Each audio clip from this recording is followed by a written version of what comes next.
Alright, welcome back to my Wingspan World Cup journey. This is our first round of 32 match. Top 32. Not bad, not bad. We are against Jeastthebeast, one of the best players in the world.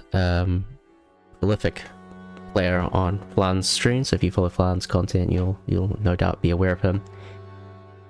Has a bit of a penchant for predator powers.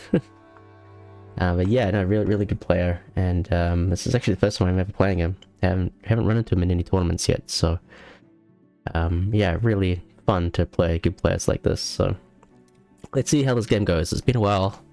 This was played back in December. I do not remember what happened in this game.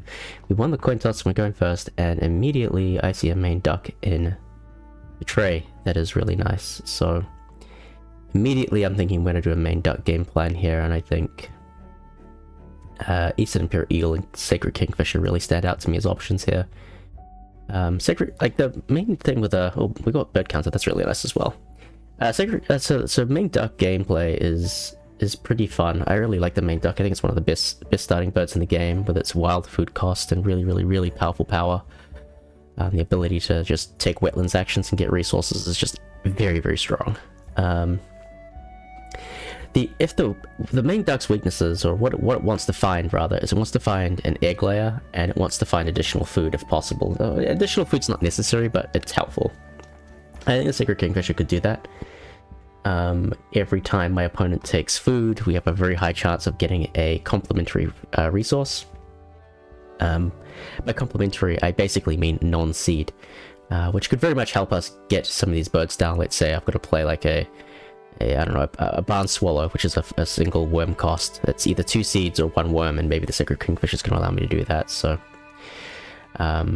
yeah, so I think that's a worthwhile keep.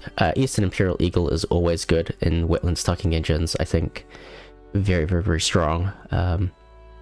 Basically, you can get to a point where you have surplus cards, or maybe you're trying to hedge some bets somewhere, like, okay, I might need to pivot in this direction or play in this direction, just keep a couple extra cards in hand, and all those cards are going to be turned into points.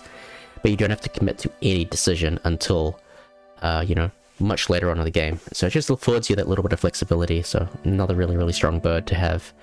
Very difficult to turn that down. I mean, I know main duck really likes to have additional starting food and to just kickstart that engine, but I think these two birds are more than worthy of their keep. Not to mention they're both great for those last ends of round as well.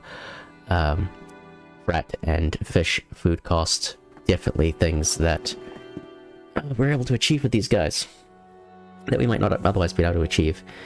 So if we're going to play a wetlands engine game here, typically we're looking to qualify in all of these ends of rounds and not necessarily trying to win them. Cards in hand might be useful, or might be possible, but with main duck we probably won't because we'll be tucking so much. So we take a random and pull the main duck. I think Brolga is very strong. I think it's one of the best birds in the game.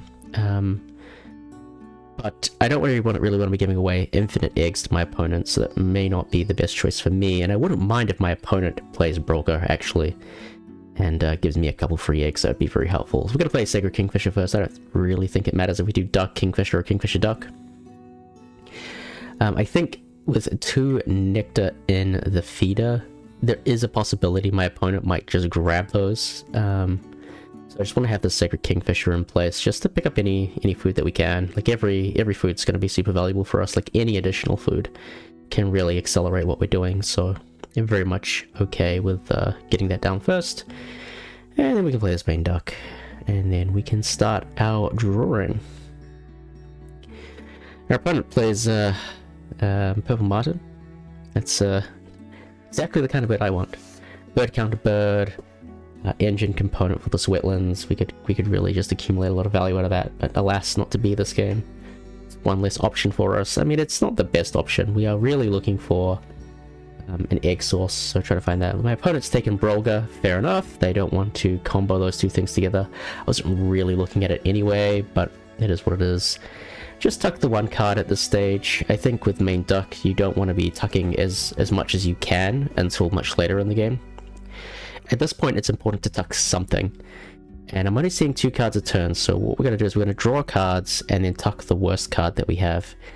And this will hopefully mean if we do happen to hit big and get 2 good cards, we've got some cards in reserve to keep accumulating that value. Asian Emerald Dove, high value bird, that is incredible. Superb Lyrebird is also quite interesting, so here's where keeping that extra card in reserve is quite useful. Like, the Superb Lyrebird could be valuable if my opponent plays like a Forest Engine. Main Duck Wetlands games are always about understanding where you're strongest, and yeah, sure, our intention is to play Wetlands, but we're also going to see a lot of cards and a lot of options. So if we can play a stronger Forest game, we should just do that. And maybe the Lyrebird is a factor in that if our opponent ends up playing in the Forest. So definitely want to keep that as a flex option. Busted could be nice later on with Bird Counter if we can get a couple more of those birds into the game.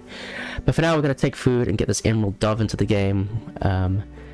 We may even reset the tray, take cards first just to do that.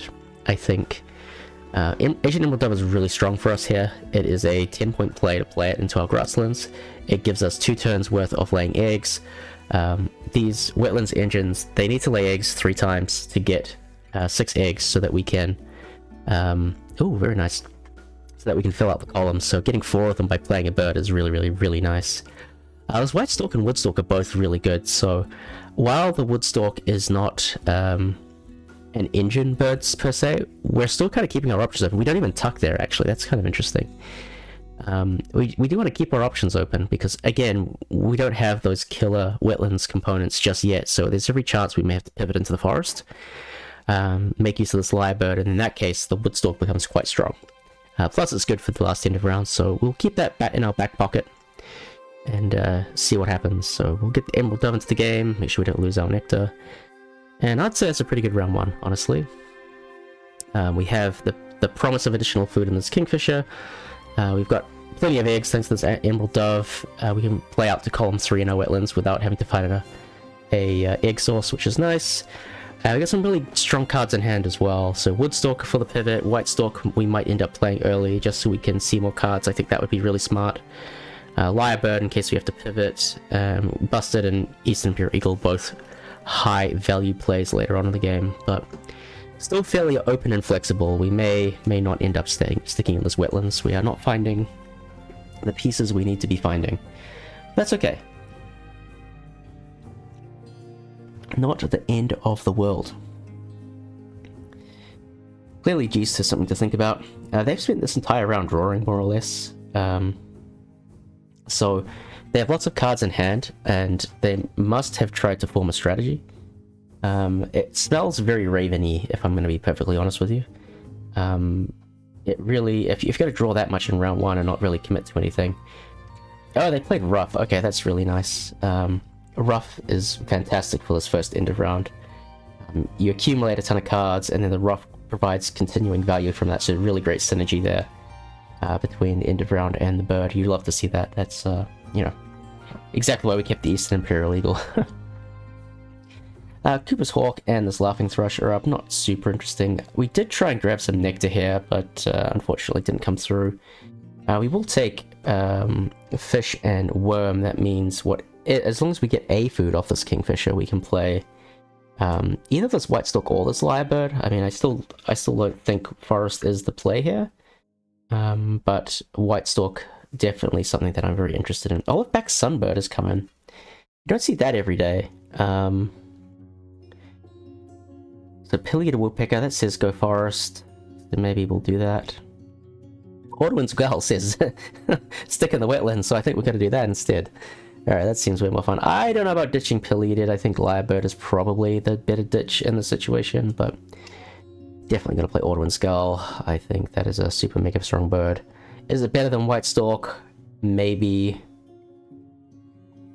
The difference is that Ordwin's Gull scores us points, whereas Whitestalk doesn't, so...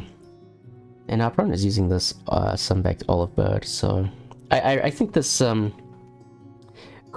into a predominantly wetlands player is very risky on his behalf.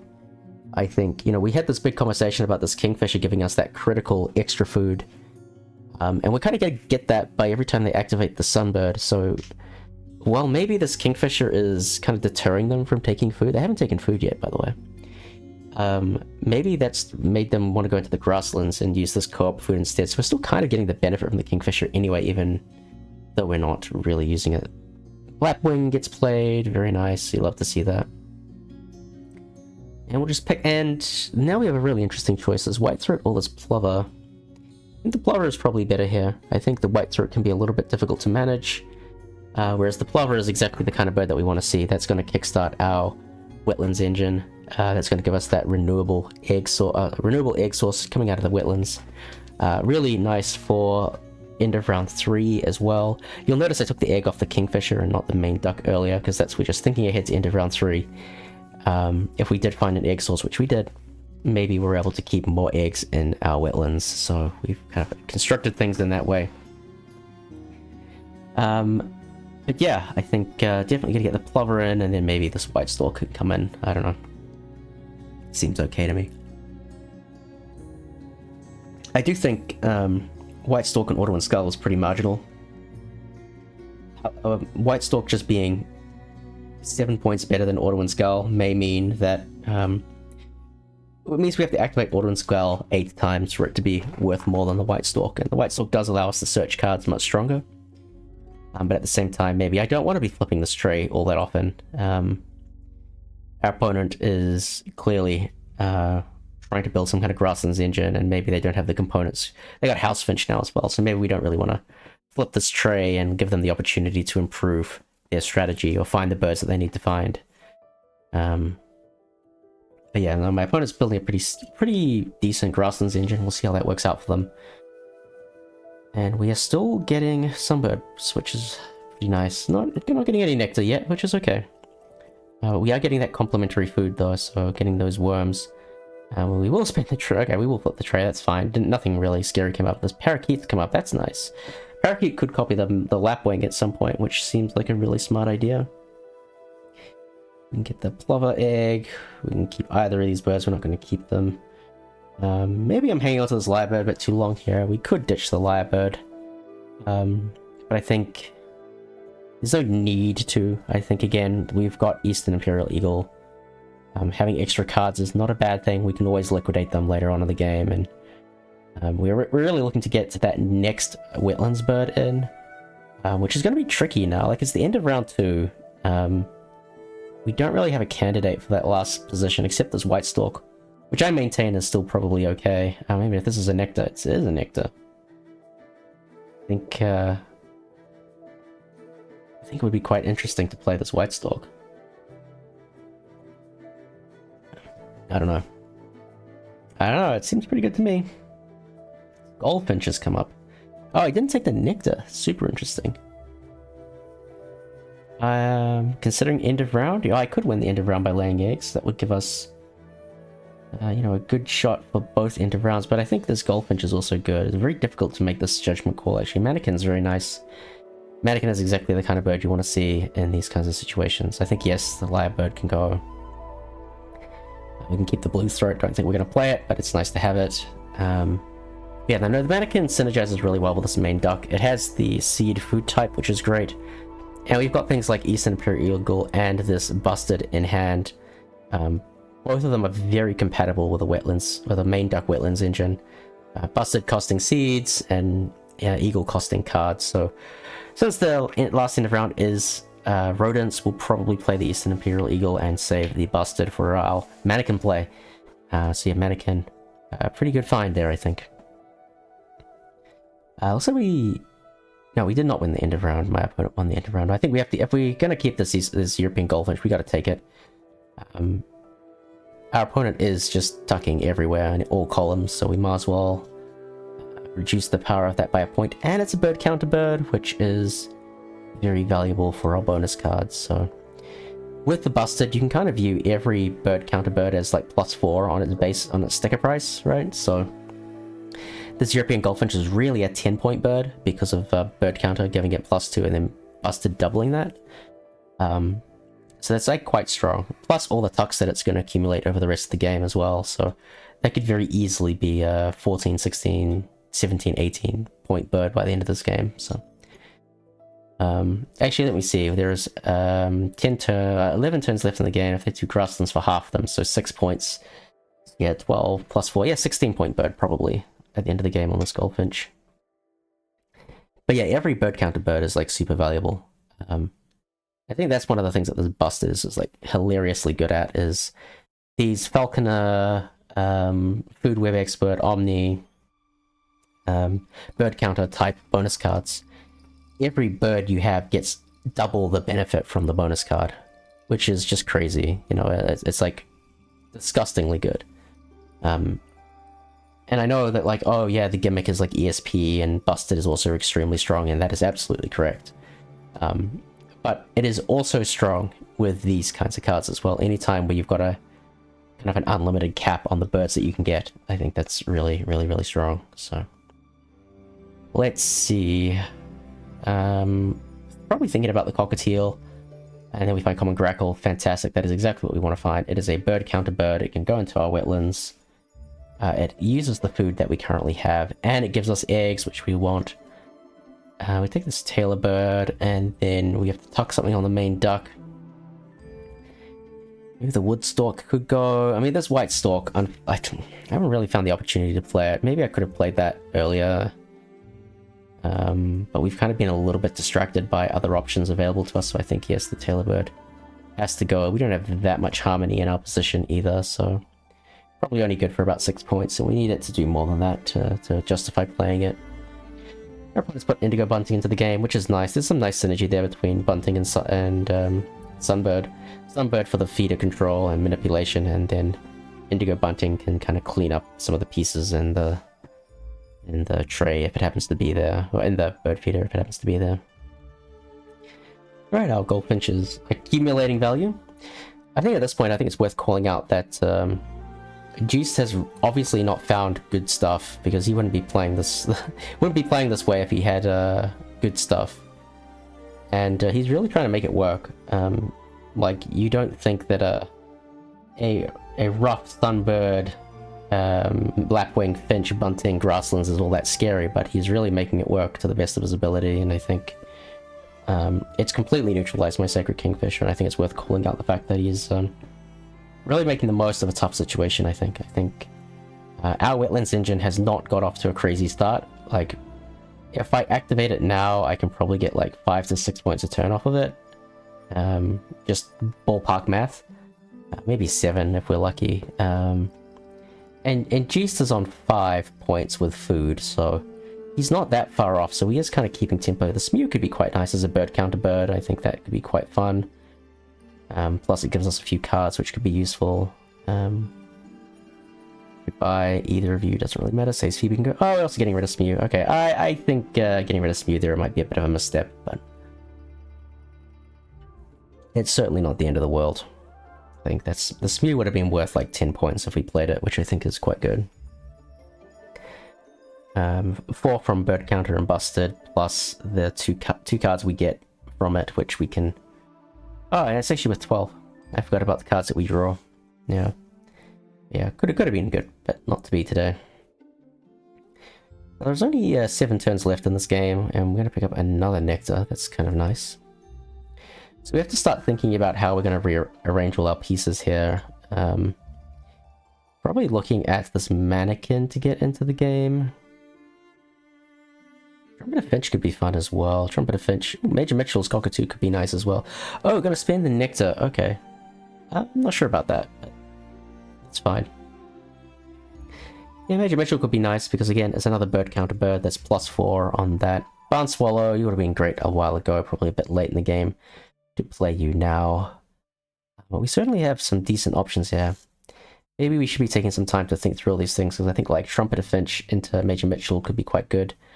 But we have to start thinking really critically about what birds we want to play here, and I think once you add up all the food and cards that we need for Eastern Imperial Eagle and how many times we're going to take each action, I think the Trumpeter Finch may just be a bit too much. I think going into the last round, so now we're probably going to play Mannequin. Going into the last round, we probably want to target in Rosering Parakeet, probably Woodstalk, maybe Major Mitchell, and Eastern Imperial Eagle. So 4 birds we want to play. So it's quite a lot of pressure to get it all in, and we're going to have to count our eggs as well and make sure that we've got enough eggs to do everything that we need to do. And I think, again, we need 1, 2, 3, 4. We have 5 eggs to play 4 birds.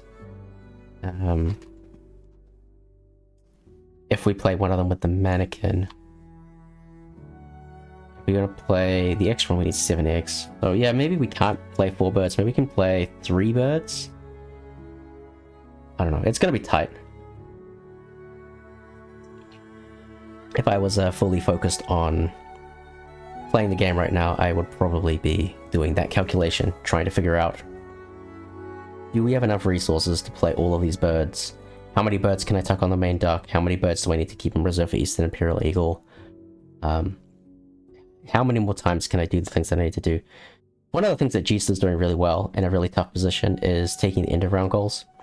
If you're able to win ends of rounds, that can be a lot of points, right? It's basically a 6-point advantage for each end of round. I know it's only 3 points on paper, but it's really a 6-point advantage. And yeah, he's doing really well to take all of those, so definitely one thing you should target if you are the quote-unquote behind player, which I think he is in this case. Eurasian Coots come up. I don't think that's particularly exciting. Still getting sunbirds, and well, we're getting a lot of nectar now. So the sunbird is kind of being nice to us. It's allowing us to win these nectar battles. Neither of us are very strong on nectar, so literally all of the nectar I've gotten in this game has been as a result of the sunbird. So we've been a bit fortunate to find that stuff, except for this Asian emerald. We took two nectar for that, so other than that. Whereas I think Jeast is kind of missing the nectar rolls, which is a little bit unfortunate for him, but it is what it is. But that's why this Parakeet's going to be so important for us. We're going to be able to play it. Must Lapwing is very likely to give us a nectar, plus a bunch of other stuff, and allow us to do a bunch of things. And yeah, look, we're going to get that into the game now, which I think makes sense. And we'll see what we get. We got 4 resources. That's a pretty good haul. That should cover us. I mean, if we're going to play Major Mitchell, Woodstalk, Busted, and Eastern Imperial Eagle, I think taking cards once allows us to do all of those things, I think. I think we've got enough food as well. I mean, there's even an argument that we could tuck some more stuff because we could play a rat on the Eastern Imperial Eagle to get it into the game, so... But yeah, we've got some options to play with, which is really nice. Maybe first up, though, we want to play this Woodstalk. Get the Woodstalk into the game, see what the bonus card is, and get the extra card before we draw. I think, again, every card we draw is a point, so getting the extra card seems smart. It's been a very atypical main duck game. Normally we want to fill out this habitat as fast as possible, but these extra resources from the Sunbird, we've really been able to utilize them to a full effect, realistically. So another nectar comes through, that's fantastic.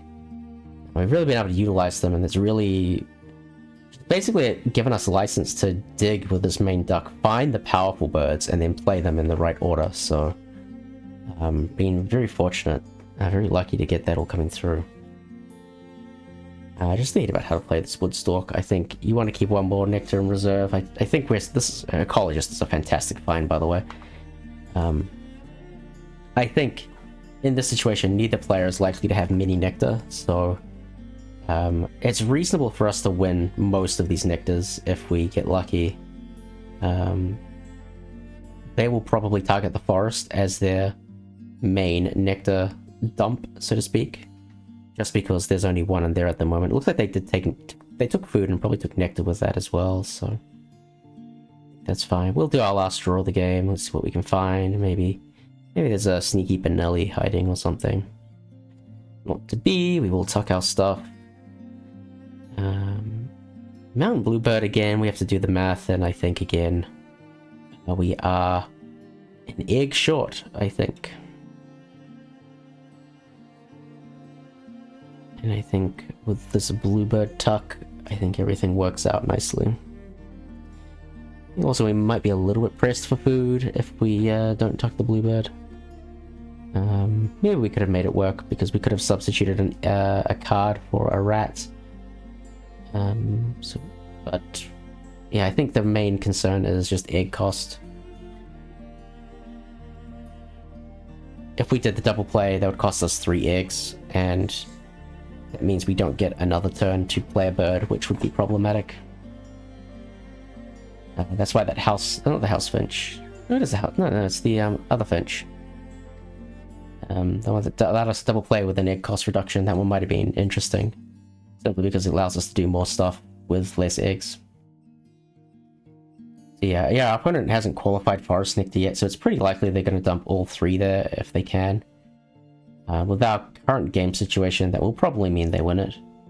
But I think first up we can probably play Eastern Imperial Eagle here first. That way we can just delay the declaring where this nectar is going to go. I think it's fairly obvious we're going to stick it in the forest, but... Oh, did Turtle Dove, okay. I think if they're doing Turtle Dove, we can just commit into the forest then. I think actually Imperial Eagle is probably still correct, but I don't think it makes a huge amount of difference. Jeast unable to spend all 3 nectar into the forest because the Turtle Dove only costs 2 food. And we'll just have to see what their last play is. I mean, they might have another one, in which case they might swing it. Or they might play into the wetlands and tie the wetlands nectar. Either or is fine. I think as the main duck player, we're pretty happy to... Oh, Snowy Owl, there you go. As the main duck player, we're happy to win any nectar, let alone win and or tie across all habitats, which is really nice. Our opponent gets Snowy Owl into the game, we get Eastern Imperial Eagle. We actually have quite a few fish on our board. I think we must have more than our opponent at this point, so...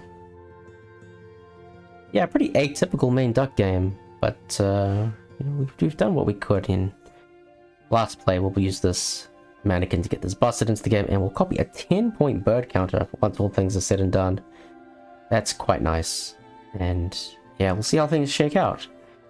So, yeah, looks like we're much stronger on birds, which is very unusual for a main duck game. Doing pretty good on bonuses thanks to that 10-point bird counter. Our opponent does very well on ends of rounds and eggs. It's going to put them slightly into the lead. Food on cards, thanks to the busted, we get another 10 points. Tucked cards is going to be very close, but we should have more. And we win the nectars, and that is the final score, 133 to 119. Very, very close game there. I think with different luck, my opponent could have done much better than what they see here. We got a little bit lucky with some of the birds that we found, and yeah, maybe a bonus here or there different could have made a big difference, but nevertheless, we win the first game, which is always nice. I like winning games. This is a best of 3, so even though we won game 1, we will still need to win another one against Jeast, and as an excellent player, we have every expectation that it's going to be a tough one. More to the point, we went first this game, and so the way that the best of 3s work is that they'll get to go first in the next one, so we'll see what he can do with that. And but yeah, we'll take the win. Thank you, main duck old friend. Thank you for the win, and we will proceed into game 2.